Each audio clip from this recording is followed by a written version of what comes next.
Welcome to A Journey to Practical Wisdom. I'm Crystal Cotto Sullivan, wisdomologist and host of this podcast. As with any journey, there are many ways to get to where we're going. In this journey, we learn about the stories of people around us. Often our stories are held in our own circle of knowing, and others may never hear them. This life journey is about learning from the wisdom of others, and so to deepen and use our own wisdom in this brief encounter we call life. Today, I'm having a conversation with my friend Stephanie about 25 for 25. So welcome, Stephanie. Hello, Crystal. Nice to be here. Yeah, great to have you. So it's still January, and with this first month of the new year almost over, many people have been talking as well as living out their New Year's resolutions. And so, of course, I had to look up the word resolution, and it's a firm decision to do or not to do something.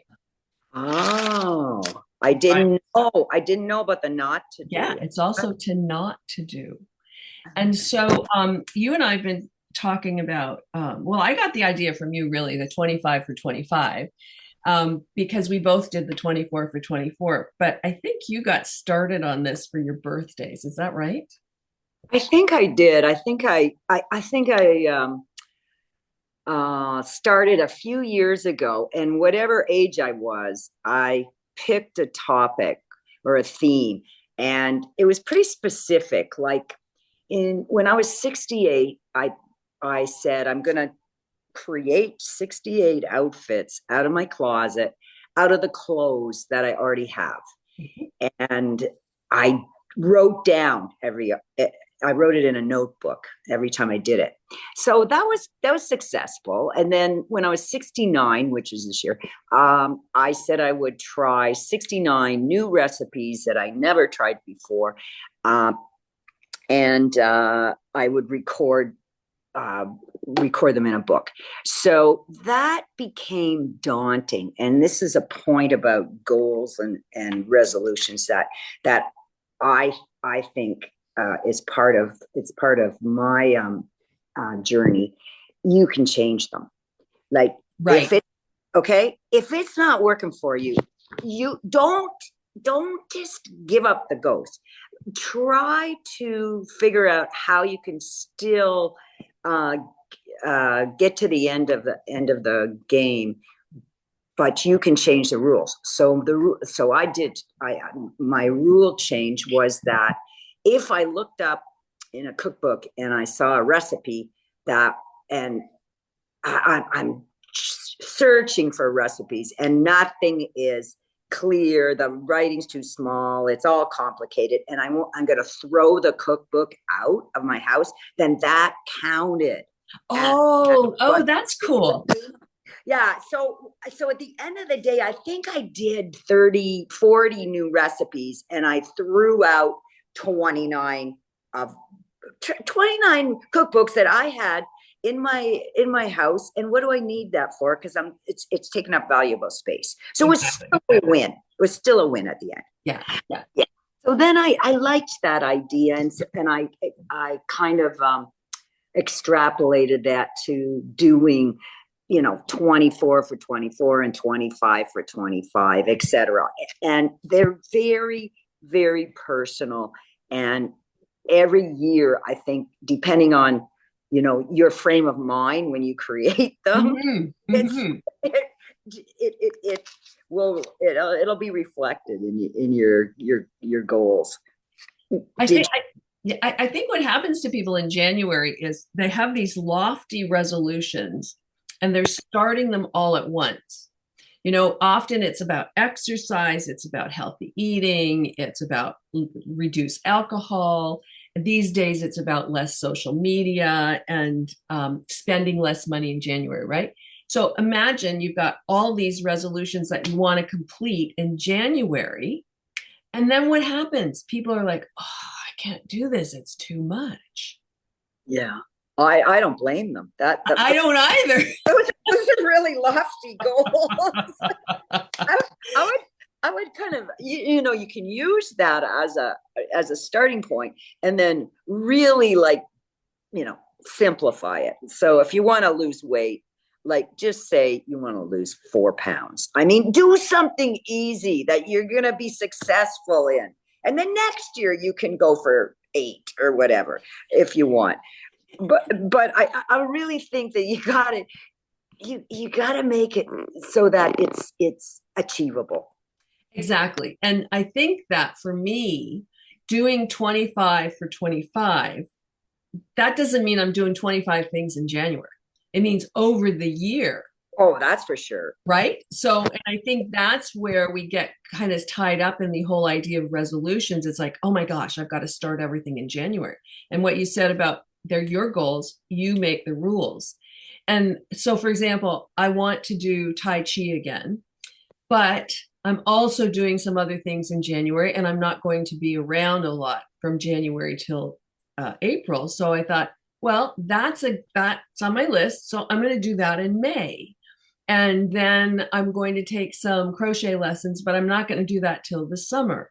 And I think that it's almost like a yearly bucket list to some extent. I was thinking about it that way. Or that's hard to maybe hard to do to think about the whole year in front of you, but that's what you want to do. You want to try to spread it out and keep yourself motivated for longer than just January.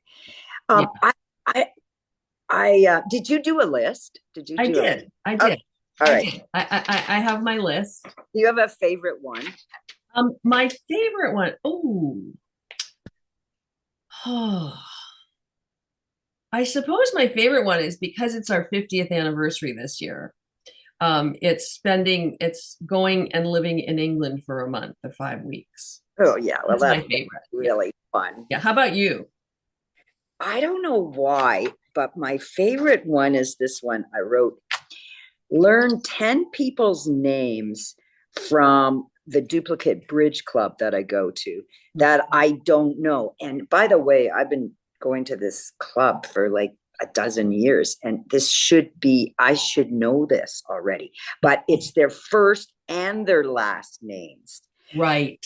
And I've been there for 2 weeks, and I've learned 2 names. And these are people I say hello to all the time. Right, right. But then I get their backstory, and that's fascinating too. So look at everything I'm missing. Just as, like, I really like that one. That's a good one. That's a good one. And it kind of challenges me when I hear you say that. And I look at my list and I say, okay, so what on my list is something new for me to learn? Because sometimes, some of the things are just things that I already do and I want to continue doing them. But then I look and I say, okay, what's new on my list this year that I haven't done before? One of them is rock climbing. So I want to rock climb twice a year because my grandkids rock climb. So I'm excited about that one. But then I think, well, I've got one that is putting 2 paintings into Nancy John's exhibition. Well, I've done that the last couple of years. So it doesn't excite me as much because it's not brand new. I have about 7 of those kind of goals too. They're sort of, if you could use the verb continue. Yes. Continue doing this, continue doing that. I have about 7 goals with that verb. Yeah. And that's a thing because that works for your life. So you want us, and it gives you satisfaction. So you want to make sure you've got that in your mind that, I'm gonna do that still. Yeah. Because even when I look at my 24 for 24, I didn't do them all, but the ones I checked off about 2/3 of them, and I was really excited that I had accomplished that many of them. Good. Yeah. Really good. Yeah. So I think again, it's your personal list, and whatever you get to do, you get to do. I got one that involved you. You're in one. Yeah. And what is it? It says, you just said the word learn. And I said, this is what I wrote down. Learn something new to discuss with Crystal for a Monday morning walk. And I said in brackets, write it down. And so that, because I'm That's a good one. That's a good one. you inspired me now I'll be accountable if I don't come up. That's right. That's right. So I'm going to be asking you, okay, Stephanie, what's new this week? Now, does it have to be every week or like once a month? No, it says every week here, but that we get a pass because some weeks we're not. That's true. We're not in town, so that's true. That's true. Cool. Okay, well, I just wanted to also, of course, I was looking up some statistics, and there's an organization called SAGO, and so these were some of the statistics. They did a survey about resolutions, about New Year's resolutions. Canadians have the lowest engagement with New Year's resolutions, with only 43% making resolutions, and many Canadians not believing in their efficacy. Interesting. Isn't that interesting?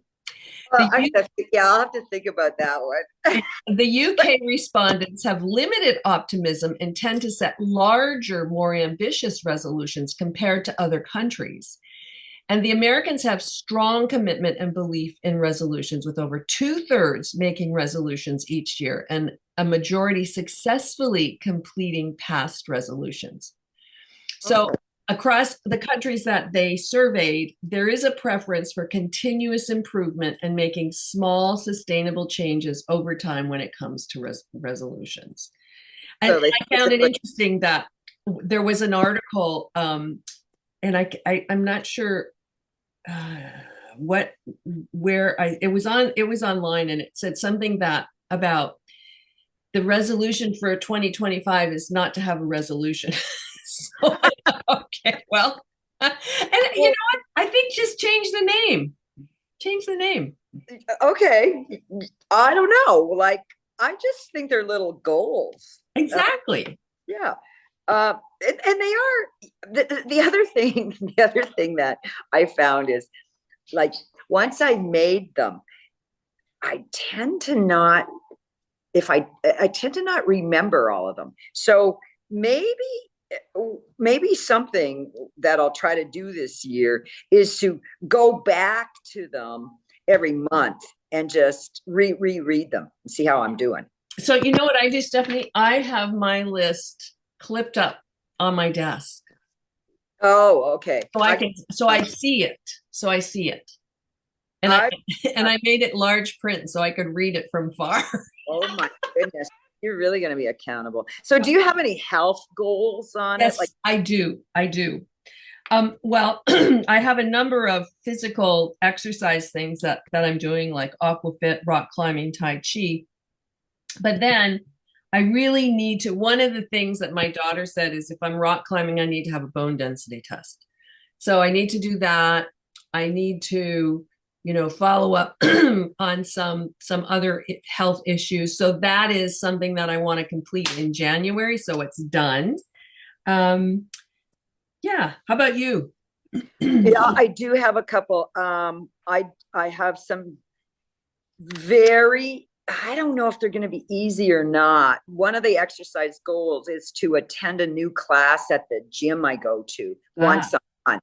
So what I've found is I really like this yin yoga class, and I could just go to that every week. But what if there's another class that I would like just as much, and I never make myself explore other classes? Right. Okay. Right. So that's the premise behind that one. And I have to record my blood pressure every 2 weeks, which I don't always do. So I'm really going to try to do that and write it. I got to write it down because my doctor wants me to do that. So that's a good one. And I do have the ubiquitous weigh myself and lose 5 pounds. Well, that has, you know what? I started with that one, and that has been tremendously difficult. And I'm glad I started with it, because I think that's going to be my hardest goal all year. Wow. Yeah. Well, good for you. Stretch day, that kind of thing. Oh, I got here's one. Remember you mentioned sorting? I've got a Yes. specific one here. Delete 70 things from my closet. Wow. I know. I know. Wow. What about you? Do you got any closet cleaning goals? Well, I did sort out my t-shirts, and the other day I threw out all my old gardening clothes because I have new stained clothes that I can wear in the garden. So I did that, and as I said earlier, I'm actually sorting through boxes of pictures that like 50 years of pictures, more than 50 years of Oh, pictures, and I threw away the negatives because these pictures have been in boxes for years. So I'm sorting them into different piles. And once I have a pile, I'm resorting. And then if there are people who I think might want them, family members, whatever, I'll see if they want them. If they don't, then they're going. They're just going to go. Like if my daughter has to sort this stuff out, it'll just get in the bonfire. So I might as well do some of it for her before she needs to oh, do it. such a hard. That's. I I hear you. Like I know I've got tons of.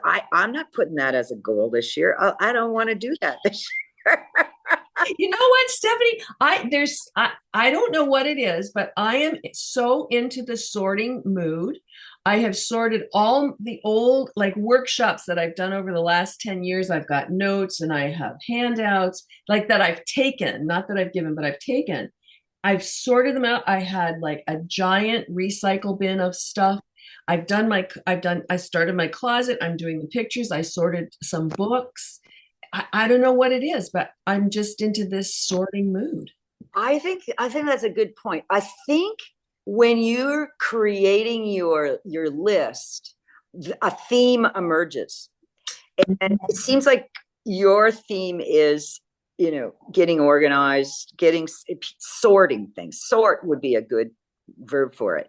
Yeah. I noticed that my theme seems to be I've got a lot about writing, like journaling once a week. Oh. I've got like sending cards to my Aunt Mary, sending cards to grandchildren, doing Hmm. something for Pat's birthday this year.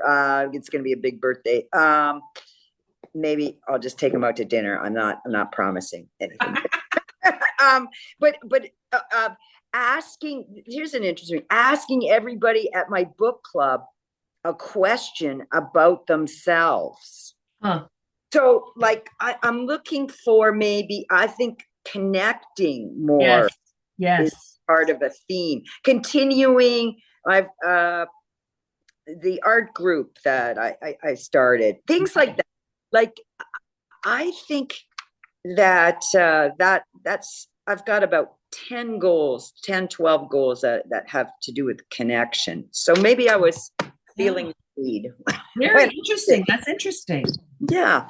Yeah. Yeah. Because I think you're right about the sorting because, I have all kinds of knitting books and things here. And one of the things is to get rid of the knitting books, to sell them or give them away or whatever. So when I look at this, there is a lot of sorting going on, like moving things out of my house.